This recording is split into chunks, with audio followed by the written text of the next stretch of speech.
നമസ്കാരം. എൻ്റെ പേര് അൻസൻ ആന്റണി. ഞാൻ ലിജോ ജോസ് പല്ലിശ്ശേരിയുടെ സിനിമകളിൽ ലൈൻ പ്രൊഡ്യൂസറായിട്ട് വർക്ക് ചെയ്യുന്നു. ഇന്ന് ഞാൻ നിങ്ങളോട് സംസാരിക്കാൻ പോണത് മലൈക്കോട്ടെ വാലിബ് എന്ന സിനിമയുടെ ലൊക്കേഷൻ വിശേഷങ്ങളാണ്. ഈ കഥ രൂപപ്പെടാനുള്ള കാരണം വെച്ചാൽ ഒരിടത്ത് ഒരു ഫയൽമാൻ എന്ന് പറഞ്ഞ സിനിമയുടെ ഒരു പ്രചോദനമാണ് എനിക്ക് പറയാൻ പറ്റുള്ളൂ. കാരണം ആ പടം കണ്ട ശേഷം ലിജോൻ്റെ അടുത്ത് ഞങ്ങൾ പറയായിരുന്നു, ഇത് നമ്മൾ ഗുസ്തി ചെയ്യണം, ഒരു പടം നമുക്ക് ചെയ്യണം. അത് ലാൽ സാറൊക്കെ ആണെങ്കിൽ അത് അടിപൊളിയായിരിക്കും. ലാൽ സാർ പഴയ ഗുസ്തിയൊക്കെ യൂണിവേഴ്സിറ്റി ചാമ്പ്യൻ ആയിരുന്നു എന്നൊക്കെ പറഞ്ഞു. അപ്പം ഞാൻ പറഞ്ഞു, അപ്പം നമുക്ക് അവിടെ പെട്ടെന്നൊന്നും ഒരു ആർട്ടിസ്റ്റ് അടുത്ത് പോയി നമുക്ക് നേരിട്ട് പറയാനും പറ്റില്ല. ഒരു അവസരം നോക്കിയിരുന്നു. അത് ഈ കഥ ഫുള്ള് സ്ക്രിപ്റ്റ് ആദ്യമേ തന്നെ അത് എനിക്ക് ആ കോവിഡ് ടൈമിൽ ഫുള്ള് കംപ്ലീറ്റ് ചെയ്ത് വെച്ചിട്ടുണ്ടായിരുന്നു.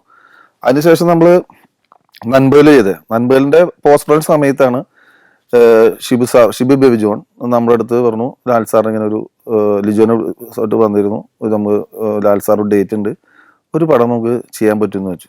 അപ്പോൾ ലിജോ അന്ന് ഈ ഗുസ്തിയെല്ലാം സംസാരിച്ച വേറൊരു കഥയൊക്കെയാണ് പറഞ്ഞത്.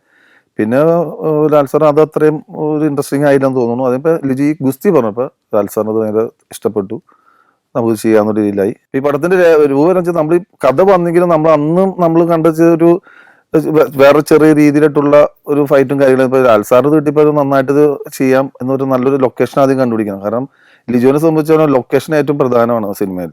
ലൊക്കേഷൻ കാണുന്നതനുസരിച്ച് പുള്ളി അതിന്റെ സ്ക്രിപ്റ്റിലും ചില മാറ്റങ്ങളൊക്കെ ചെയ്യും. അപ്പൊ അതിന്റെ വരികളും സംഭാഷണമൊക്കെ എഴുതാൻ വേണ്ടി നമ്മൾ ആമയിലെ റൈറ്റർ റഫീഖിനെയും വിളിച്ചിരുന്നു. റഫീഖും കൂടി ഇരുന്ന് എഴുത്ത് തുടങ്ങി. അതിന് സമയത്താണ് ഞാൻ ഈ ലൊക്കേഷൻ കാണാനൊക്കെ പോയിരുന്നു. അപ്പൊ അത് ഞാൻ പോയത് ഹംപിയിലാണ് പോയിരുന്നത്. പരം പഴയ അമ്പലങ്ങളും ഇടിഞ്ഞു കൊടുക്കുന്ന കെട്ടിടങ്ങളും അങ്ങനെയൊക്കെ പഴയ ഫോട്ടോകൾ അങ്ങനെയൊക്കെ നോക്കാനേ പോയി ഞങ്ങള്. പക്ഷെ അവിടെ നിന്നൊന്നും നമുക്കത് കറക്റ്റ് ആയില്ല. പിന്നെ അതിന്റെ കുറെ റെഫറൻസും ഫോട്ടോസും ഗൂഗിളിൽ നിന്നൊക്കെ സെർച്ച് ചെയ്തിട്ടാണ് നമ്മുടെ സുഹൃത്ത് സുജിത്ത് എന്ന ഒരാളാണ് ബാംഗ്ലൂർ ഉണ്ടായിരുന്നു. പുള്ളി പറഞ്ഞു ഇങ്ങനെ ഒരു മൊറോക്കയുടെ ഒരു സ്ട്രക്ചർ ഞാൻ കാണിച്ചു കൊടുത്തത്. പുള്ളി പറഞ്ഞു മൊറോക്ക അല്ല, ശരിക്കും പറഞ്ഞാൽ നമുക്ക് ഇതേ സ്ഥലം ജയ്സൽമേർ എന്ന സ്ഥലമുണ്ട്, രാജസ്ഥാനിലെ അടുത്താണ്, പാകിസ്ഥാൻ ബോർഡറാന്ന് പറഞ്ഞു, നമുക്ക് അവിടെ പോകാമെന്ന് പറഞ്ഞു. അങ്ങനെ ഞങ്ങള് ബാംഗ്ലൂരിൽ തിരിച്ചു വന്ന് ഒരു ദിവസം കഴിഞ്ഞ് പിറ്റേ ദിവസം ഞങ്ങള് നേരെ രാജസ്ഥാനിൽ പോയി. രാജസ്ഥാൻ നമ്മൾ ആദ്യം ജോധ്പൂരെ പോകണ്ടേ. ജോധ്പൂരിൽ നിന്ന് ഒരു 350 കിലോമീറ്റർ ബൈ റോഡ് പോകണം. ആ റോഡിൽ ഞങ്ങൾ പോകണ വഴിക്കാണ് ഈ പൊക്രാനിലെത്തി. പൊക്രാൻ കഴിഞ്ഞിട്ടൊക്കെ പോകണം. പൊക്രാനിൽ കയറി പൊക്രാൻ ഫോർട്ട് കണ്ടു. പിന്നെ അത് കഴിഞ്ഞ് ജയ്സൽമേർ ചെന്നു. ജയ്സൽമേറിലുള്ള കുറെ ഫോർട്ടുകൾ, ജയ്സൽമേർ ഫോർട്ട്, പിന്നെ ഒരുപാട് സ്ഥലങ്ങൾ കണ്ട് അതിനെല്ലാം ഫോട്ടോസും റെഫറൻസ് ഒക്കെ ഞാൻ ലിജോന് അയച്ചു കൊടുത്തിരുന്നു. അപ്പൊ അതനുസരിച്ച് ലിജോ നമുക്ക് ആ രീതിയിലേക്ക് പ്ലാൻ ചെയ്തു. അപ്പൊ നമ്മള് ഈ സെറ്റ് വർക്ക് നമ്മൾ ഒഴിവാക്കി. ഒരു ഫോട്ടോ ഉള്ളതുകൊണ്ട് അവിടെ കുറെ സെറ്റപ്പ് കാര്യങ്ങളും പ്രോപ്പർട്ടിയൊക്കെ ഫില്ല് ചെയ്ത് ഷൂട്ട് ചെയ്യാൻ രീതിയിൽ പ്ലാൻ ചെയ്ത്. അപ്പൊ നമുക്ക് അധികം ദിവസവുമില്ല. ഇത് ഫസ്റ്റ് ഇൻട്രോ നമ്മൾ ചെയ്ത് ജയ്സൽമേർ എന്നൊരു ഒരു 12 കിലോമീറ്റർ മാറി ജദ്വായി എന്ന് പറഞ്ഞ സ്ഥലമാണ്. ശരിക്കും അത് റിയലായിട്ടുള്ളൊരു ഗ്രാമമാണ്. അവിടുത്തെ വീടും കാര്യങ്ങളും സെറ്റപ്പൊക്കെ അവിടെ ഉണ്ടായ വീടാണ്. അതായത് ശരിക്കും പറഞ്ഞാൽ ആ ചക്കില് ആ കഴുതായിരുന്നു ചെയ്യണ ആ ഷൂട്ടിംഗ് സ്ഥലം റിയലായിട്ട് സ്ഥലമാണ്. അത് അവിടുത്തെ ഉണ്ടായ സ്ഥലമാണ്. ട്രൈബൽസ് ആണ് ആ ഏരിയ മൊത്തം. പിന്നെ ഒരു പകുതി ഭാഗം ഫോറസ്റ്റ് ഡിപ്പാർട്ട്മെന്റ് ആണ്. അപ്പൊ നമ്മൾ ഫോറസ്റ്റ് ഇല്ലാത്ത ഭാഗത്തുമാണ് നമ്മളത് ഷൂട്ട് ചെയ്തത്. കാരണം ഫോറസ്റ്റിന്റെ സ്ഥലത്ത് നമുക്കൊന്നും ഷൂട്ട് ചെയ്യാനുള്ള പെർമിഷൻ അവർ തരില്ല. അപ്പൊ അതുകൊണ്ട് നമ്മൾ അവിടെ അത് ബാക്കി കുറച്ച് അതിനകത്ത് കുറച്ച് സൈഡിലൊക്കെ ഒരു കമ്പിവേലിക്ക് ഉണ്ടായിരുന്നു ഒരുപാട്. അതൊക്കെ നമ്മളെല്ലാം അഴിച്ചു മാറ്റി. പിന്നെ ഒരു ബാക്ക് മൊത്തം കടുകുപാട് കാണും. കടുകാണ് അവിടെ മെയിൻ കൃഷി. അപ്പം അതെല്ലാം മാറ്റി ചെയ്ത. പിന്നെ മാത്രമല്ല നമുക്ക് അന്ന് ഭയങ്കര തണുപ്പായിരുന്നു.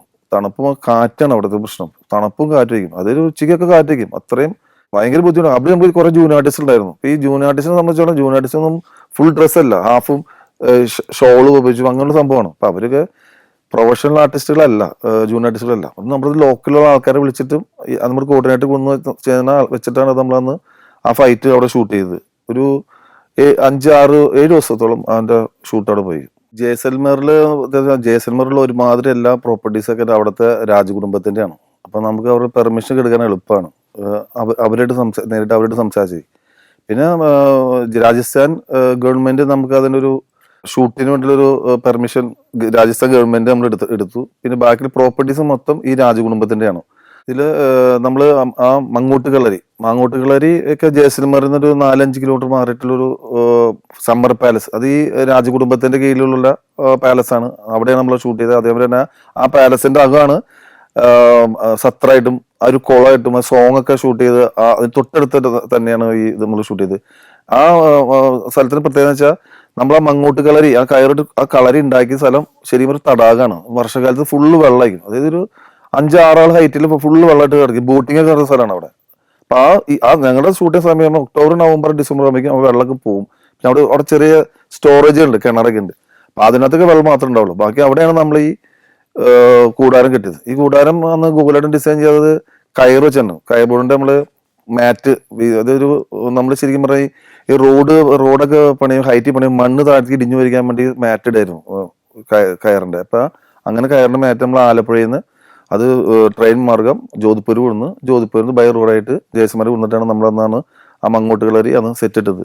20-25 അടി ഹൈറ്റ് മുകളിലുണ്ടായിരുന്നു. അതിന്റെ സെന്ററിൽ പില്ലർ വെച്ചിട്ട് അങ്ങനെ അത് ചെയ്തിട്ടാണ് അന്ന് അതിന്റെ ഷൂട്ട് ചെയ്തും പിന്നെ അത് മറിച്ചിട്ടതും വളരെ റിസ്ക് എടുത്തൊക്കെയാണ് അതൊന്ന് ചെയ്തത്. കാരണം അത് അത്ര വെയിറ്റുള്ള സാധനമാണ്. ഒരു ക്രെയിം വെച്ച് സൈഡിൽ വെച്ചിട്ട് ഹാങ് ചെയ്തിട്ട് അതിൽ നിന്നും വയ്യ മറിച്ചാണ് ഇട്ടിട്ടാണ് അതൊക്കെ ചെയ്തത്. ഈ മങ്ങോട്ടുകളിൽ സെറ്റ് ഇട്ടിട്ട് ഷൂട്ടിന് നമ്മൾ വെളുപ്പിന് വരണം. വെളുപ്പിനാണ് നമ്മൾ 6:30 കോൾ ടൈം. അപ്പൊ നമുക്കതൊരു 10,850-900 ജൂനിയർ ആർട്ടിസ്റ്റുകൾ ഉണ്ടായിരുന്നു.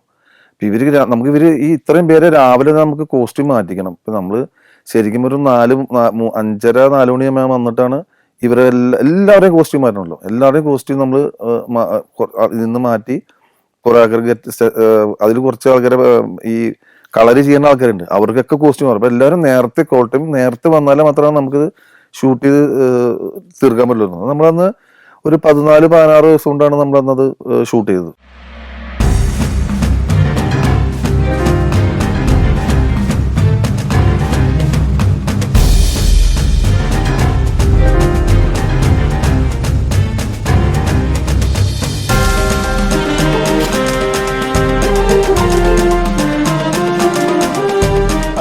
இந்த கெதா பிட் மட்டும் கொஞ்சம் இன்ட்ரெஸ்டிங்காக இருக்கும்.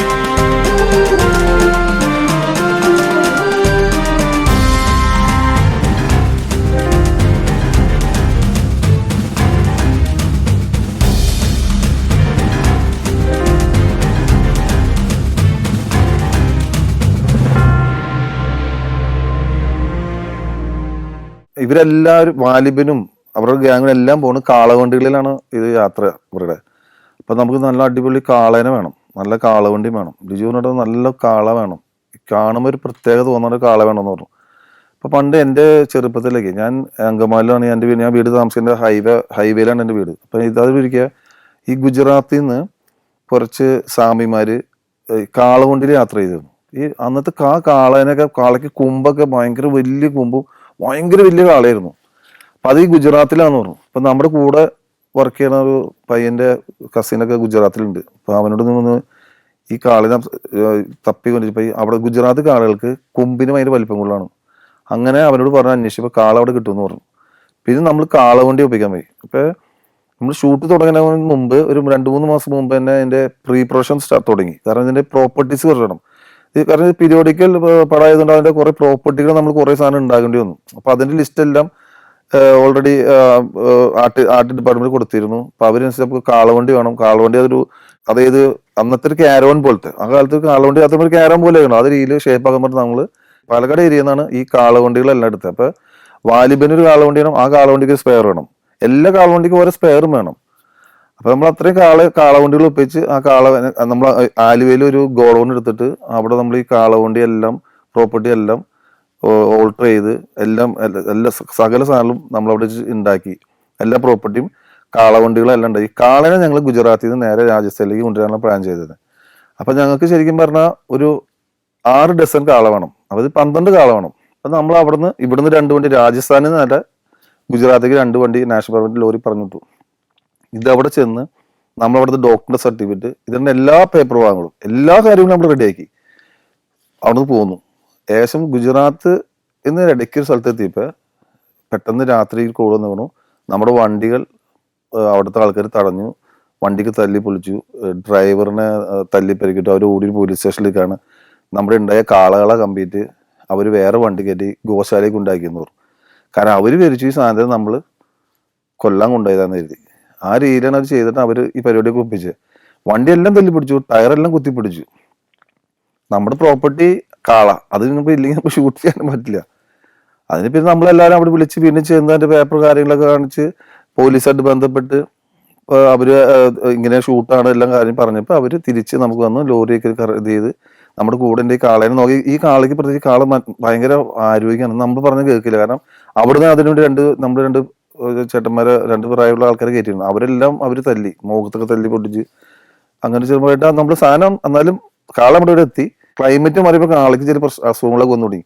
പിന്നെ അത് ഡോക്ടറിനെ കണ്ട് നമ്മൾ അതിന് വലിയൊരു കൂടാരം കെട്ടി ഒരു ടെന്റ് അടിച്ചു സ്ഥിരമായിട്ട് ഇതിന് നോക്കാൻ വേണ്ടി ആളെ വെച്ച് ഒരു ടെന്റ് അടിച്ച് അതിന്റെ അകത്താണ് ഈ കാള. തണുപ്പ് ഒരുപാട് ഭയങ്കര കൂടുതലായി. അപ്പൊ നമ്മൾ ഇതിന് സേഫായിട്ട് നമ്മൾ അതിനെ ഒരു ടെന്റ് കടിച്ച് അതിനെ അങ്ങനെ കാളയെ നോക്കിയാൽ 3-4 ലോറി നമ്മുടെ കൂടെ ഉണ്ടായിരുന്നു ഈ കാളേനെ കൊണ്ടുപോകാനും ഇതിനൊക്കെ ആയിട്ട് ഫുൾ ടൈം. അത്ര ആളും വേണ്ട ഇതിനെ കയറ്റി കൊണ്ടുപോകാൻ വേണ്ടി. അപ്പൊ അങ്ങനെയാണ് നമ്മള് അത് നല്ല തണുപ്പ്, പകലൊക്കെ ഭയങ്കര തണുപ്പും ഭയങ്കര കാറ്റാണ്. നൈറ്റ് ആണെങ്കിൽ നമുക്ക് ഒരു രക്ഷയില്ല, ഭയങ്കര തണുപ്പ് വെച്ചാൽ നമുക്ക് അവിടെ നിൽക്കാനേ പറ്റില്ല. അതേ രീതിയിലുള്ള ക്ലൈമറ്റ് അന്നത്തെ. ഇതിലൊരു ജമന്തി പൂവിന്റെ ഒരു വീടുണ്ട്, ഒരു സോങ്, ഒരു ബിരിയാണി ചെമ്പൊക്കെ വാലിബ ബിരിയാണി ചെമ്പ് പൊടിക്കുന്ന ആ സ്ഥലം ഒരു ശരിക്കും പറഞ്ഞ ഒരു തടാകമാണ്. അതായത് ജൂൺ ജൂലൈയിലൊക്കെ അവിടെ നിറച്ച് വെള്ളമായിരിക്കും. ഞാൻ ആ ലൊക്കേഷൻ കാണാൻ ചെന്നപ്പോൾ സമയത്തൊക്കെ അവിടെ കുറച്ച് ഭയങ്കര പുല്ലും കാര്യങ്ങളൊക്കെ ആയിരുന്നു. അപ്പൊ അത് അവിടെ നിന്ന് വെള്ളം കുടിക്കാൻ പോകണം. അപ്പൊ ഞങ്ങൾ ആദ്യം പ്ലാൻ ചെയ്ത് ലിജു പറഞ്ഞപ്പോൾ നമുക്ക് കടുക കൃഷി ചെയ്ത് നോക്കാം, ഒരു എന്തെങ്കിലും ഒരു കൃഷിയിടം പോലെ ആക്കാൻ തോന്നും. പക്ഷെ അപ്പൊ അത് അവിടെ ചെന്നപ്പോൾ അവർ പറഞ്ഞു അത് നമുക്ക് ഒന്നും ചെയ്യാൻ പറ്റില്ല, കാരണം അത് അവർ വെള്ളം കുടിക്കാൻ എടുക്കുന്ന വെള്ളമാണ്. ഇപ്പൊ വെള്ളമില്ല എന്നത്തുള്ളൂ, പക്ഷെ നമ്മുടെ കുത്തി പിടിക്കുക ചെയ്യുന്ന അവർക്ക് ഇത് താല്പര്യമില്ല എന്ന് പറഞ്ഞു അവിടുത്തെ ഗ്രാമവാസികൾ. അത് അതൊരു ശരിക്കും ഒരു പഞ്ചായത്തിന്റെ ഒരു ഗ്രാമ തലവനുണ്ട്, അയാളുടെ അണ്ടറിലാണ് ആ ഏരിയ മൊത്തം ഇരിക്കുന്നത്. ദാമോദര എന്ന് പറയും, ദാമോദര എന്ന സ്ഥലത്തിന് പേര്. ഈ രാത്രി ട്രാവലിങ്ങും അതെല്ലാം നമ്മൾ ആ ഏരിയയിലിട്ടാണ് ഒന്ന് ഷൂട്ട് ചെയ്തത്. പിന്നെ ഇപ്പം ഞാൻ പറഞ്ഞില്ലേ ആ ഒരു തടാകം, ആ ചെറിയ തടാകത്തെ സൈഡാണ് ജമന്തിപ്പൂവിന്റെ വീട് സെറ്റ് ഇട്ടത്. അത് കൂലായിട്ടിട്ട ചെറിയ സെറ്റാണ് അത് ജമന്തിന്റെ വീട്. അതിന്റെ ബാക്കി സൈഡൊക്കെ ആയിട്ടാണ് നമ്മൾ ബാക്കിയുള്ള ഭാഗങ്ങളും ഒരുപാട് സീൻസുകൾ നമ്മൾ ആ പരിസരത്താണ് നമ്മൾ ഷൂട്ട് ചെയ്തത്. Albania, Maldives, Georgia, Ethiopia. സഞ്ചാരം വോളിയം നമ്പർ 11. ഫുൾ HD-യിലുള്ള ഈ അപൂർവ ദൃശ്യയാത്രാ വിവരണ ശേഖരം സ്വന്തമാക്കാൻ 99544422 എന്ന നമ്പറിലേക്ക് സഞ്ചാരം എന്ന് SMS ചെയ്യൂ. ഇന്റർവ്യൂല് കഴിഞ്ഞിട്ടുള്ള ഫൈറ്റ് പൊക്രാൻ ഫോർട്ടാണ്. അത് നമ്മൾ ജോധ്പൂരിൽ നിന്ന് വന്ന വഴിക്കാണ് ഈ പൊക്രാൻ ഫോർട്ട്. അപ്പൊ ആ പൊക്രാൻ ഫോർട്ടിലാണ് നമ്മൾ ആ എൻ്റെ ഒരു സീനെല്ലാം നമ്മളടുത്ത് ഷൂട്ട് ചെയ്ത്. അവിടുത്തെ ഒരു രാജാവിന്റെ കീഴിലാണ്, രാജകുടുംബത്തിന്റെ അണ്ടറിലുള്ള ഫോർട്ടാണ്. അപ്പൊ നമ്മൾ അവിടെ എല്ലാം സെറ്റപ്പ് ചെയ്തു. പിന്നെ മാത്രം അത് ഹോട്ടലായതുകൊണ്ട് ഞങ്ങളെല്ലാം ലാൽ സാർ ഉൾപ്പെടെ ലിജു ഉൾപ്പെടെ ഞങ്ങളെല്ലാം അവിടെയാണ് താമസിച്ചത്. ആ ലൊക്കേഷനാണ് ഞങ്ങൾ താമസിച്ചിട്ടാണ് ഷൂട്ട് ചെയ്തത്. ശരിക്കും പറഞ്ഞാൽ ഒരു ക്യാമ്പ് പോലെയാണ്. കാരണം അവിടെ രാത്രി ഒരു 8 മണി കഴിഞ്ഞാൽ 7 മണി കഴിഞ്ഞാൽ ആ ഫോർട്ടിന്റെ വലിയ ഡോറാണ്, ആനവാതിൽ എന്ന് പറയില്ല നമ്മൾ, ആ സാധനം അടക്കി ലോക്ക് ചെയ്യും. 2 ഡോർ ലോക്ക് ചെയ്യും. പിന്നെ അകത്തോട്ട് കയറാൻ പറ്റില്ല. പിന്നെ അകത്ത് കയറണമെങ്കിൽ വേറെ ഇവിടുന്ന് ജയസലേമറിൽ ഒരാളെ വിളിച്ചതിന് ശേഷം അവിടുന്ന് കോൾ വന്നതിന് ശേഷമാണ് നമുക്ക് അകത്ത് തുറന്നു വരുള്ളൂ. കാരണം അത്ര സെക്യൂരിറ്റിയാണ് അവിടെ, അടച്ചളയും. ഈ പൊക്രാൻ ഫോർട്ടില് നമ്മൾ ചെല്ലുമ്പോൾ അവിടെ വേറെ ഒന്നും നമ്മൾ കാണുന്ന സ്ഥലം വേറെ ഒന്നുമില്ല. അതിന്റെ അകത്ത് ഹോട്ടലാണ്, റൂംസും കാര്യങ്ങളൊക്കെ ഉണ്ട്. പിന്നെ അവിടെ നല്ല വൃത്തിയായിട്ട് ചെയ്യുന്ന സ്ഥലം. അതൊരു ചന്തയൊക്കെ ചെയ്തിരുന്നത്. ഇപ്പൊ ഞാൻ ചോദിച്ചാൽ അടിമ കച്ചവടമാണല്ലോ, അതാണ് നമ്മുടെ താല്പര്യം. അപ്പൊ അടിമ കച്ചവടം അത് ലിജു പറഞ്ഞു ഇതൊരു മാർക്കറ്റ് ആക്കണം, ഫുൾ തിരക്കുള്ള സ്ഥലങ്ങളായിരിക്കണം, വണ്ടികൾ പോകണം, അതിൽ കച്ചവടക്കാരും അങ്ങനെ ഒരു ബഹളം വേണമെന്ന് പറഞ്ഞിട്ടാണ് ഗൂഗിളായിട്ടാണ് അവിടെ ഫുള്ള് അതേ രീതിയിൽ ഒരു മാർക്കറ്റ് രീതിയിൽ. അത് അതിന്റെ ഫ്രണ്ടിലൊരു ഭാഗമാണ്, പോർഷനാണ്. അതിന്റെ കയറി ചെല്ലുമ്പോൾ തന്നെ കാണുന്ന ഒരു ഏരിയ ആണത്. ആ ഏരിയ ഫുള്ള് നമ്മൾ സെറ്റപ്പ് ചെയ്തെടുത്തു. പിന്നെ നമ്മൾ അതിന്റെ അകത്ത് ഒരു പില്ലർ, അകത്തുള്ള സാധനം സീനൊക്കെ അതൊക്കെ നമ്മൾ സെറ്റ് ചെയ്തതാണ്. അവിടെ ഉള്ള സംഭവം എല്ലാം നമ്മൾ സെറ്റപ്പ് ചെയ്തു. പിന്നെ അവർ ആ ബീരിങ്ക കറങ്ങി റൊട്ടേറ്റ് ചെയ്യുന്നത് അത് നമ്മൾ സെറ്റ് ചെയ്തു. പറഞ്ഞു അത് ഫൈറ്റിന് ഒരു ഭയങ്കര രസമായിട്ട് തോന്നുന്ന രീതിയിലാണ് അത് ലിജോ പ്ലാൻ ചെയ്തിട്ടാണ് അത് ചെയ്തേക്കണത്. പിന്നെ മൊത്തം കളറിങ് ആണല്ലോ, കളറ് നമ്മൾ വലിച്ചെറിഞ്ഞുകൊണ്ടിരിക്കുകയാണ്. ലിജു ആദ്യം പറഞ്ഞത് കളറ് ഇപ്പൊ ഈ ഹോളി കളർ തന്നെ ഫയർ ചെയ്യണ സ്ഥലമുണ്ട്. അത് എയറിൽ കംപ്രഷനിലാണ് അത് ഫയർ ചെയ്യണത്. നമ്മൾ ബോംബെന്ന് ഒരു പാർട്ടി കൊണ്ടുവന്നിരുന്നു. അപ്പൊ അവര് ആദ്യം നമ്മൾ ബ്ലാസ്റ്റ് പറഞ്ഞു അവര് ഇങ്ങനെ ഈ ഹോളി പൗഡർ ഇട്ടിട്ടാണ് ഈ സാധനം കത്തിക്കുന്നത്. അപ്പൊ ഈ ഹോളി പൗഡർ അത് മരുന്നിട്ടാണ് പൊട്ടിക്കുന്നത്. ഈ ഹോളി പൗഡർ പ്രത്യേകം വെച്ചാൽ അത് പൊടിയാണ്, അത് തീ പിടിക്കും. അപ്പൊ ഫയർ ഭയങ്കര കൂടുതലായിരിക്കും. അപ്പൊ നമ്മളിത് പല പോലും 10,000-2000 ജൂനിയർ ആർട്ടിസ്റ്റിന്റെ ഇടയിൽ കൊണ്ട് എല്ലാം ഫില്ല് ചെയ്ത് വെച്ചേക്കാം. അപ്പൊ ആക്ഷൻ പറയുമ്പോൾ ഓരോ സ്വിച്ച് ഇടുമ്പോൾ പൊട്ടാണ്. ഇതെല്ലാം ഫയർ ചെയ്യാൻ തുടങ്ങി. തീ ഭയങ്കര കയറി വായും. അത് ശരിക്കും പറഞ്ഞാൽ ഒരാൾ കൂടി ആ സ്വിച്ച് ഓഫ് ചെയ്തതിന് ഫുൾ ബ്ലാസ്റ്റ്. അത് കുറച്ച് പേർക്ക് അന്ന് ഒരു ചെറിയ പരിക്ക് കാര്യങ്ങളൊക്കെ പറ്റുകയും ചെയ്തു. പിന്നെ നമ്മൾ അന്ന് അതിനുശേഷം നമ്മൾ അപ്പം തന്നെ ഫയർഫോഴ്സും എല്ലാ സാധനവും എല്ലാം സെറ്റ് ചെയ്ത് നിർത്തി അവിടെ എന്തെങ്കിലും ഉണ്ടായത് തന്നെ. അപ്പം വെള്ളം അടിച്ച് തീ അണയ്ക്കാനുള്ള സെറ്റപ്പ് ഒക്കെ ചെയ്തു. പിന്നെ ഈ പൗഡറിന്റെ ഇത് ഫയറിങ് കുറച്ചു, ഇതിന്റെ മരുന്നിടൽ കുറച്ചപ്പോൾ കറക്റ്റായി. ലാൽ സാറ് ഓടുമ്പോൾ ലൈവായിട്ടാണ് ആ സാധനം പൊട്ടിക്കൊണ്ടിരിക്കുന്നത്. അതിന്റെ അകത്തേക്കൂടെയാണ് ആ ഇതില് ഓടുന്ന സീൻ ഉണ്ട്. അതൊക്കെ ലാൽ സാറ് ശരിക്കും അത് ഫയർ നടന്നുകൊണ്ടിരിക്കുമ്പോൾ ലൈവിന്റെ ഉള്ളിൽ കൂടെ തന്നെയാണ് ആളത് ചെയ്തതൊക്കെ.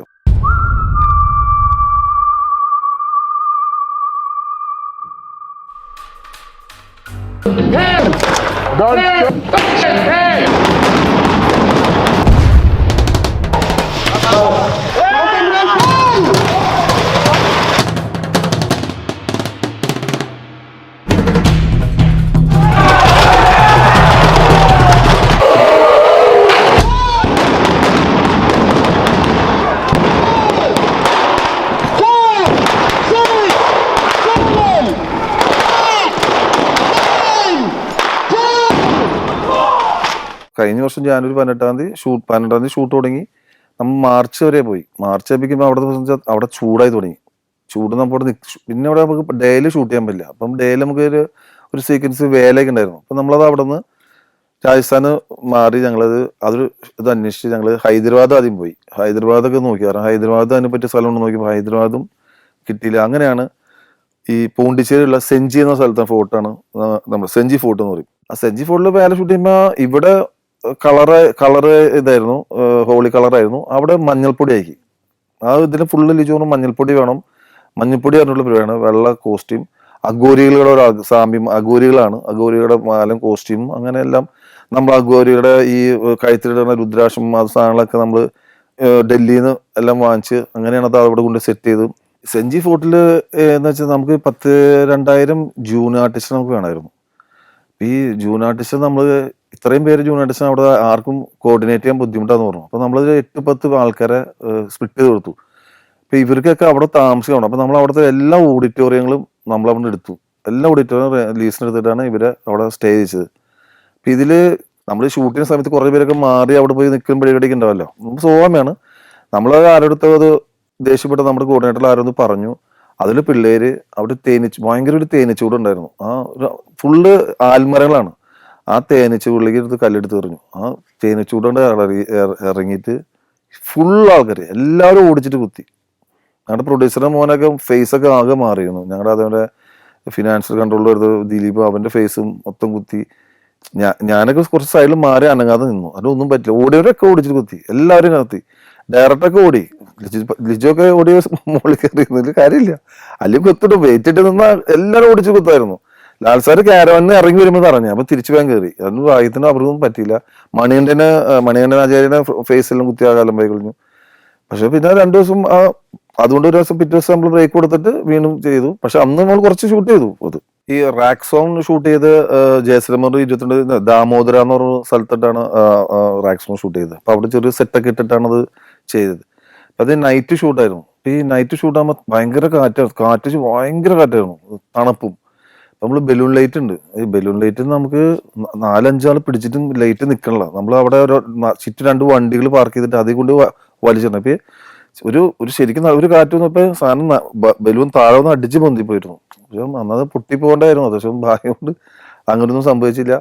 പിന്നെ മാത്രം നമ്മൾ ഈ അഗ്വരിയുടെ ഒരു പ്രതീക്ഷണം ഉണ്ടായിരുന്നല്ലോ. ആ പ്രതീക്ഷ നമ്മൾ എല്ലായിടത്ത് ഈ കുതിരകൾ ഉണ്ടാക്കിയിരുന്നു.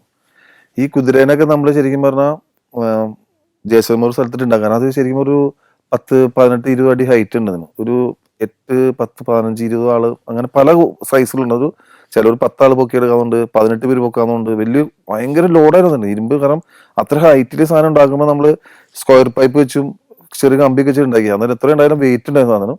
അതെല്ലാം പൊക്കിയിട്ടാണ് അന്ന് ദാമോദരിൽ ആ പ്രതിനെ ഷൂട്ട് ചെയ്ത്. അതിന്റെ കണ്ടിന്യൂറ്റിയാണ് നമ്മൾ ചെന്നൈയിൽ ഷൂട്ട് ചെയ്തത്. അപ്പൊ ഈ കുതിരനെല്ലാം ഷോട്ട് ചെയ്ത് അവിടുന്ന് ലോറി കയറ്റി നമ്മൾ രാജസ്ഥാനിൽ നിന്നെല്ലാം ചെന്നൈയിലേക്ക് വന്നു. എന്നിട്ട് ചെന്നൈ വന്ന ശേഷമാണ് ഈ നമ്മൾ വേല ഷൂട്ട് ചെയ്യപ്പോഴും ഈ കുതിരകളൊക്കെ അവിടെ കണ്ടായത്. ലാൽ സാറ് ഈ ഫിലിമിന് വേണ്ടി ബോഡി ഫിറ്റ് ചെയ്യാൻ വേണ്ടി ഡെയിലി ജിമ്മ്, യോഗ ഫുൾ. കാരണം ഞാൻ ജിമ്മൊക്കെ ചെയ്ത ഒരാളാണ്. എനിക്ക് സ്വന്തം ജിമ്മും ഉണ്ട്. പക്ഷെ എനിക്ക് പോലും ചെയ്യാൻ പറ്റാത്ത കാര്യങ്ങൾ ലാൽ സാറ് അത്രയും തണുപ്പത്തും അത്ര ചൂടത്തും അത്ര ഷൂട്ടിന്റെ ഇടയിലും ഷൂട്ടെന്ന് വെച്ചാൽ അത്രയും റീടേക്കും കാര്യങ്ങളും ഈ പൊക്രാനിലൊക്കെ ഷൂട്ട് ചെയ്യുന്ന സമയത്ത് പോലും ലാൽ സാറ് വർക്കൗട്ട് ബ്രേക്ക് ചെയ്യണ്ടായില്ല. അത്രയും ബോഡി ഫിറ്റ് ചെയ്ത് അതിനൊക്കെ വളരെ ലാൽ സാറിനൊക്കെ വളരെ കടപ്പെട്ട നമ്മൾ. കാരണം വെച്ചാൽ അതിൻ്റെ ഇടയ്ക്ക് പനി വന്നു. അന്ന് ഷൂട്ട് മുടങ്ങണമെന്ന് വെച്ചിട്ട് ആള് പറഞ്ഞു ഞാൻ വന്നേക്കാം ഷൂട്ട് ചെയ്യാന്ന് പറഞ്ഞാൽ അന്ന് വന്ന് ഒരു മലയുടെ മുകളിൽ നിന്നിട്ടുള്ളൊരു സീക്വൻസ് ആണ്. ഭയങ്കര കാറ്റാ, നമുക്ക് പോലും അവിടെ നിൽക്കാൻ പറ്റില്ല. ലാൽ സാറ് ഉണ്ടാകുന്ന കോസ്റ്റ്യൂം അറിയാലോ, ആകെ ഇത്ര ഡ്രസ്സാണ് ഇട്ടിട്ടുള്ളൂ. അത് വെച്ചിട്ടാണ് പുള്ളി ആക്ട് ചെയ്യണത്. അപ്പൊ അത്രയും തണുപ്പത്തും ചെയ്തെന്ന് പറഞ്ഞാൽ നമുക്ക് വളരെ അത്ഭുതം തന്നെയാണ്.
മലയക്കോട്ടെ വാലിബൻ എന്ന സിനിമ ലിജോ ചിത്രീകരിക്കുന്ന ഒരു ഇന്ത്യൻ കൗബോയ് പടമായിട്ടാണ്.